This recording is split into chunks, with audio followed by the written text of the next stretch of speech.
زمونږ د مسلمانانو نه د جوماتونو قدر او احترام دومره ختم شو، والله چې هغه دوه ځایونه پاتې وو، مسجد نبوي او مسجد حرام، والله چې د هغې ادب او احترام هم زمونږ د زړه نه وتې.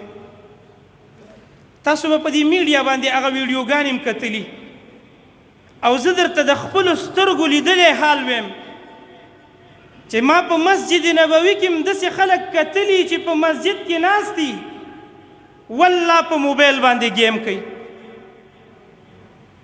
ما په مسجد حرام کې هم داسې خلک کتلي چې په مسجد کې ناست دي، د کعبې او د بیت الله سره ناست دي، او دا په خپل موبایل کې لګیا دی گیم کوي. چې یو سړی د مسجد حرام او د مسجد نبوي د هغې قدر او قیمت ونه پیژني، هلته گیم کوي، څه مو خیال دی په دې جوماتونو کې به هغه څه کوي؟ د دې ادب او احترام به د هغه په زړه کې پروت وي. یو ورځ زه په مسجد حرام کې ناست وم، د ماخوستن مونځ وشو، بعضې ځایونه داسې وو چې په هغې کې دا درېګانې غوړېدلې وې، ډېر خلک پکې ناست وو. والله په مسجد کې دننه په منبر ولاړ یم، قسم درته په دې خبره خورم چې ډېر انسانان د موبایل گیم ته ناست وو، په گیم کې مصروف وو.